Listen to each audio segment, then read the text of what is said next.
नमस्कार, मैं डॉक्टर अंजू अग्रवाल फिर से आपके समक्ष प्रस्तुत हूँ कामायनी की चिंता सर्ग की महत्वपूर्ण व्याख्याएं करने के लिए।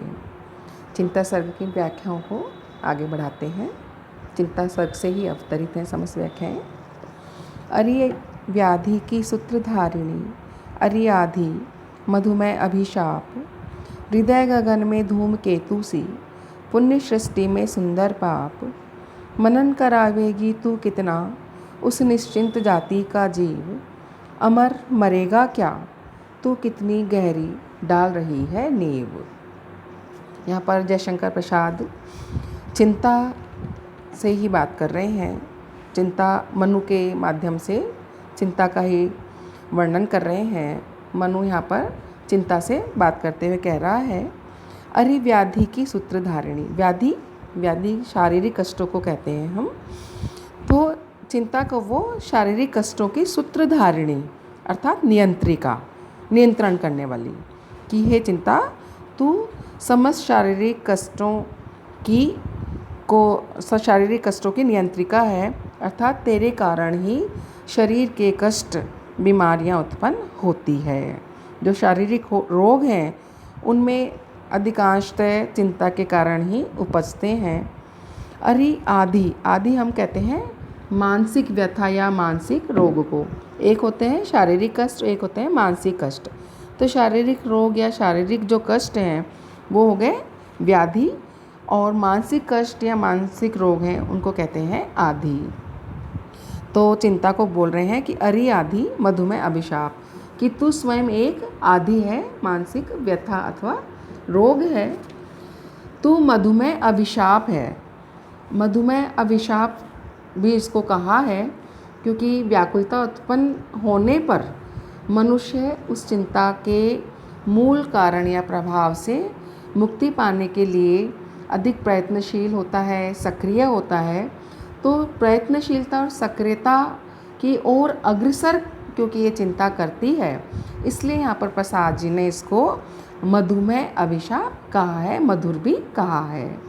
हृदय रूपी आकाश में तू धूमकेतु कहते हैं पुच्छल तारे को, और जब धूमकेतु जो है वो अमंगल का सूचक उसको हम मानते हैं या कहते हैं, और उस चिंता को भी वो उस धूमकेतु के समान अमंगलकारी बताते हैं कि जब हृदय में चिंता उत्पन्न होती है तो व्यक्ति का अमंगल ही होता है, बुरा ही होता है।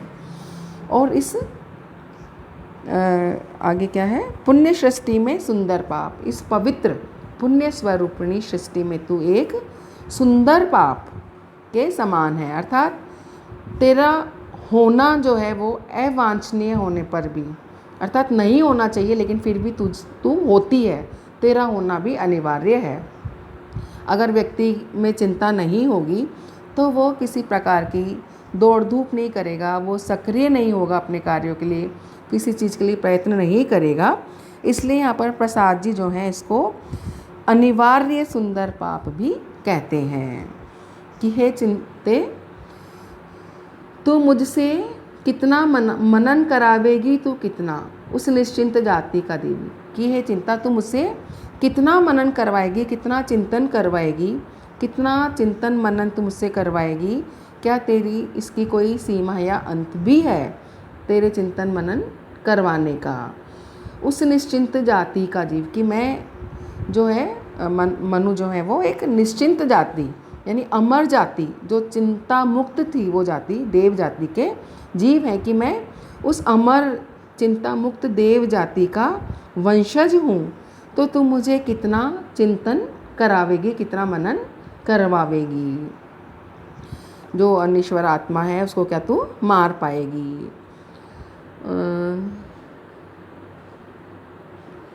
अमर मरेगा क्या तू कितनी गहरी डाल रही है नींव, कि ये मृत्यु के बंधनों से मुक्त देव जाति का मैं मनु जो है, जो कि अमर है, वह क्या तेरे कारण, चिंता के कारण मर जाएगा।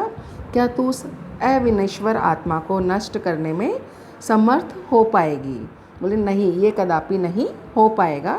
इस असंभव कार्य के लिए अर्थात अमर को मारने के लिए हे चिंता, तू कितनी भी कितनी भी गहरी नींव क्यों ना डाल ले, कितनी भी कोशिश क्यों ना कर ले, तेरा ये प्रभाव मेरे शरीर पर इतना नहीं पड़ सकता कि तू मुझे समाप्त ही कर दे या आत्मा को समाप्त ही कर दे। तो इस छंद में प्रसाद जी ने विरोध सूचक शब्दों का अतीव काव्यात्मक ढंग से प्रयोग किया है।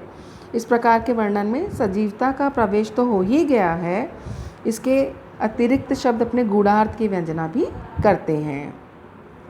इसमें मधुमेह अभिशाप, सुंदर पाप आदि ऐसे प्रयोग हैं।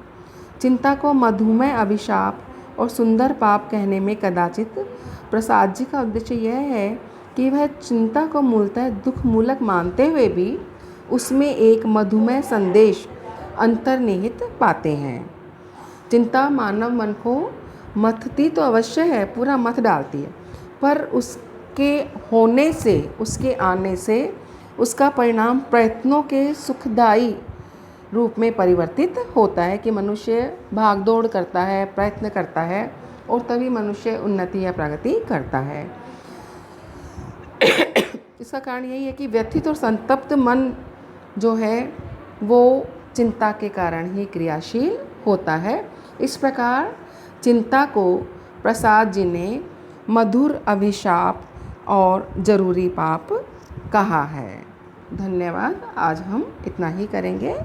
कल पुनः उपस्थित होंगे कामायनी के चिंता सर्ग की व्याख्याएं लेकर। धन्यवाद।